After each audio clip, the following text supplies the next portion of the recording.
दोस्तों, यकीन करना मुश्किल है, लेकिन आज भी धरती पर एक ऐसी जगह मौजूद है, प्रशांत महासागर के बीचों बीच छिपा एक रहस्यमयी टापू, जहां कदम रखना मानो वक्त को पीछे मोड़ देने जैसा है। ये दुनिया की सबसे अलग थलग बसावटों में गिना जाता है। इतना दूर कि यहां न कोई हवाई जहाज उतर सकता है, न कोई क्रूज जहाज पहुंच सकता है, और गूगल मैप्स पर भी इसे ठीक से खोज पाना आसान नहीं। इसके बावजूद यहां आज भी करीब 50 इंसान अपनी जिंदगी बसर करते हैं। ये है पिटकेर्न आइलैंड, अथाह नीले सागर के बीच सिर उठाए खड़ी एक ज्वालामुखी चट्टान, जिसे वक्त ने लगभग छुआ ही नहीं, जो रहस्यों में लिपटी है और जिसके बारे में दुनिया के अधिकांश लोगों को कुछ खबर तक नहीं। लेकिन आखिर ये टापू बना कैसे? सभ्यता से इतनी दूरी पर रहकर भी ये 50 इंसान आज तक बचे कैसे हुए हैं? इनका रोज का जीवन कैसा गुजरता है? और ये द्वीप अभी कितने राज अपने भीतर दबाए बैठा है? आज हम उसी अनजान दुनिया में कदम रखेंगे। सब्सक्राइब बटन को दबाकर बेल आइकन का ऑल ऑप्शन ऑन कर लें। यहाँ के सबसे करीबी हवाई अड्डे तक पहुंचने के लिए ही हजारों किलोमीटर का सफर तय करना पड़ता है, ताहिती या न्यूजीलैंड की तरफ से। उसके बाद शुरू होती है असली चुनौती। एक सुस्त रफ्तार वाले सप्लाई जहाज में सवार होना पड़ता है, जो कई दिनों तक प्रशांत महासागर को चीरते हुए आगे बढ़ता रहता है। हर तरफ ऊंची लहरें, अचानक उठने वाले तूफान, और नजर जहां तक जाए बस समुद्र ही समुद्र।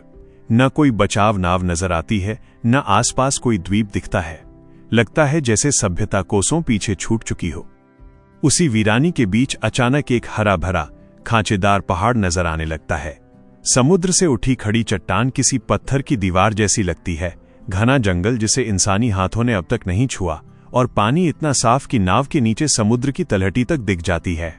जैसे जैसे करीब पहुंचते हैं, महसूस होता है मानो दुनिया इस जगह को कभी की भूल चुकी है। ज्यादातर सैलानी यहां तक कभी पहुंच ही नहीं पाते। न कोई रिसॉर्ट है, न टूर गाइड, ठीक ठाक जेट्टी तक नहीं। द्वीपवासी खुद छोटी नावों से तेज लहरों का सामना करते हुए आपको किनारे तक ले आते हैं। पैर जमीन पर रखते ही साफ हो जाता है कि आप अब आधुनिक दुनिया से बाहर आ चुके हैं। पिटकेर्न में कुल मिलाकर करीब 50 इंसान बसते हैं। पूरे टापू पर सिर्फ 50 लोग। ये 50 परिवार नहीं, बल्कि सिर्फ 50 जिंदगियां हैं। आबादी इतनी छोटी कि हर शख्स दूसरे का नाम, कहानी और अतीत जानता है। यहां न सुपरमार्केट है, न अस्पताल, न पुलिस थाना।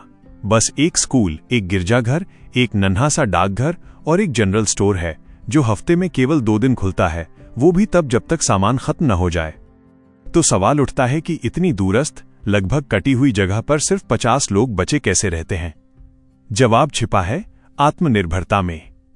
यहां के ज्यादातर परिवार अपना अनाज सब्जी खुद उगाते हैं। उपजाऊ जमीन में आसानी से पैदा होते हैं केला, पपीता, ब्रेड फ्रूट, अरबी और शकरकंद। पूरे टापू में मुर्गियां आजाद घूमती हैं, जिनसे अंडे मिल जाते हैं। सूरज ढलते ही पुरुष खड़ी चट्टानों पर जाकर गहरे नीले पानी में डोर डालते हैं। ताजा टूना और वाहू मछली इनके प्रोटीन का मुख्य जरिया है। टापू पर मीठे पानी का कोई प्राकृतिक स्रोत नहीं, न नदी न झरना, इसलिए पूरी तरह बारिश के पानी पर गुजारा करना पड़ता है, जिसे टैंकों में इकट्ठा किया जाता है। यहां पानी की एक एक बूंद कीमती है। सूखे के दिनों में नहाना तक दूभर हो जाता है। हर बूंद बेहद हिसाब से खर्च करनी पड़ती है। बिजली सोलर पैनल और छोटे डीजल जनरेटर से आती है। जनरेटर बिगड़ जाए तो बाहर से मदद आने की उम्मीद बेमानी है।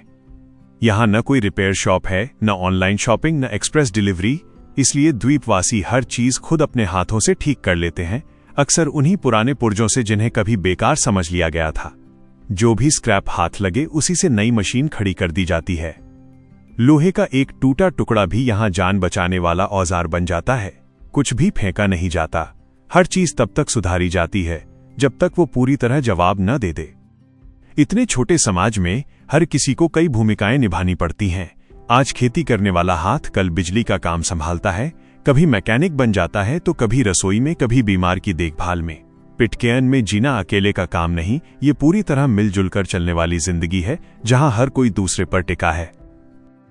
यहां का संचार तंत्र आधुनिक दुनिया के लोगों को हैरान कर देता है।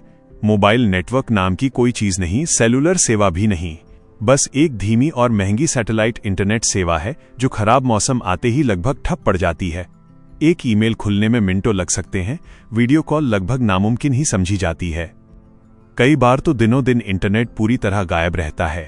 बाहरी दुनिया से जुड़ने का सबसे भरोसेमंद साधन आज भी रेडियो और डाकघर है, एक छोटी सी लकड़ी की झोपड़ी जहां महीनों के अंतराल पर चिट्ठियां पहुंचती हैं। उसी सप्लाई जहाज से राशन, दवाइयां और ईंधन आता है। कोई विदेश से पार्सल भेजे तो पहुंचने में हफ्तों, कभी कभी महीनों लग जाते हैं। और अगर सप्लाई जहाज तूफान, तकनीकी खराबी या आर्थिक वजहों से समय पर ना आ पाए तो जैसे पूरा टापू ठहर जाता है, सब बस उसी जहाज की राह तकते रहते हैं। फिर भी इतनी दिक्कतों के बावजूद पिटकेर्न के बाशिंदे एक दूसरे के बेहद करीब हैं, गजब के जुगाड़बाज और अपने इस छोटे से बसेरे पर गहरा नाज करने वाले। मगर असली राज ये है कि शुरुआत में यहां महज 50 लोग पहुंचे कैसे। और ये किस्सा दुनिया की बाकी कहानियों से एकदम जुदा है। कहानी शुरू होती है सन 1789 में ब्रिटिश जहाज HMS बाउंटी के डेक से। मानो ये जहाज इतिहास के सबसे बदनाम जहाजों में शुमार होने के लिए ही बना था। महीनों की तनाव भरी यात्रा, सख्त फरमान और अमानवीय हालात झेलते झेलते नाविकों का धैर्य जवाब दे गया। फ्लेचर क्रिश्चियन की अगुवाई में कुछ नाविकों ने अपने कप्तान विलियम ब्लाई के खिलाफ बगावत छेड़ दी, जिसे इतिहास म्यूटिनी ऑन द बाउंटी के नाम से याद करता है। बागियों ने जहाज पर कब्जा जमा लिया और कप्तान ब्लाई तथा उनके वफादार साथियों को एक छोटी नाव में समुद्र के हवाले कर दिया। लेकिन उन्हें मालूम था कि ब्रिटिश नौसेना उन्हें कभी बख्शेगी नहीं। उन्होंने ऐसा गुनाह किया था जिसकी सजा सीधे फांसी थी, इसलिए उन्हें ऐसी जगह चाहिए थी जहां अंग्रेज उन्हें कभी ढूंढ न सकें, ऐसा टापू जहां कोई कदम न रखे, जिसका नक्शे पर ठिकाना तक दर्ज न हो और जो सागर के बीच कहीं गुम हो चुका हो। इसी खोज में उन्हें मिला पिटकेर्न, एक दूरस्थ ज्वालामुखी टापू जो बाहरी दुनिया की नजरों से पूरी तरह छिपा हुआ था। तब के नक्शों में इसकी सही जगह दर्ज ही नहीं थी, जिससे इसे तलाशना और मुश्किल हो गया। बागियों के लिए ये एकदम सटीक शरणगाह साबित हुआ।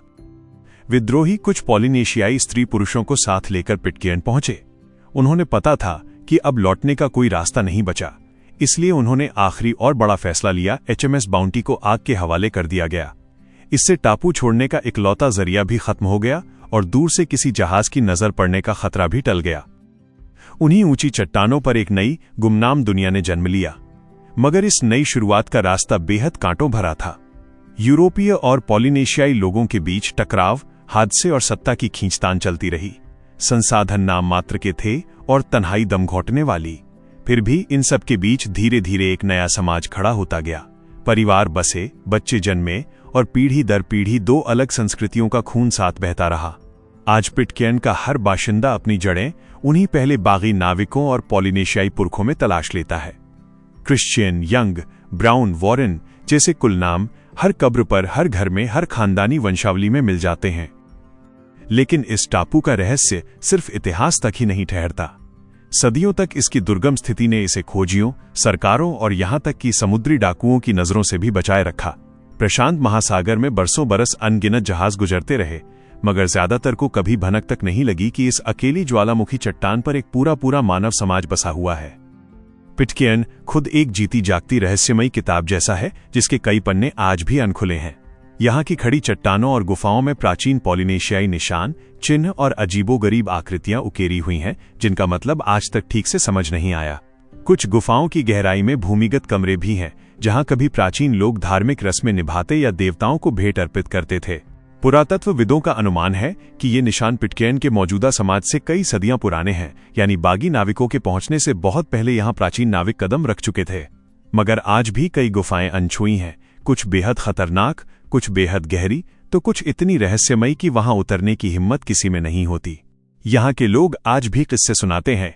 शांत रातों में समुद्र पर अचानक झलकती अजीब रोशनी के, पहाड़ों से उठती गूंज के, जब आसपास कोई न हो, और शांत सागर से बिना किसी चेतावनी के उठने वाली विशाल लहरों के, मानो सागर खुद सांस लेता हो। ये किस्से 200 साल से ज्यादा वक्त से पीढ़ी दर पीढ़ी फुसफुसाहट में सफर करते आए हैं।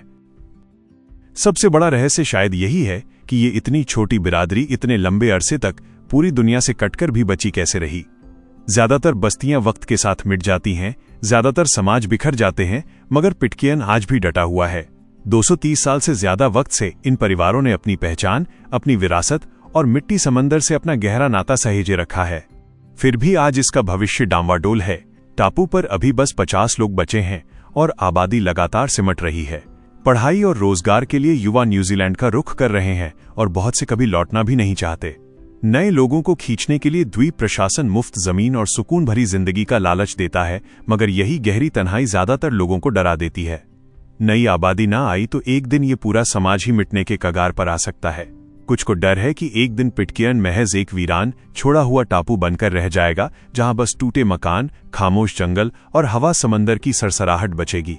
फिर भी अभी जो लोग यहाँ हैं वे बिल्कुल वैसे ही जी रहे हैं जैसे उनके पुरखे जिया करते थे, अटूट हौसले, गजब की सूझबूझ और इस रहस्य भरे टापू से गहरे लगाव के साथ।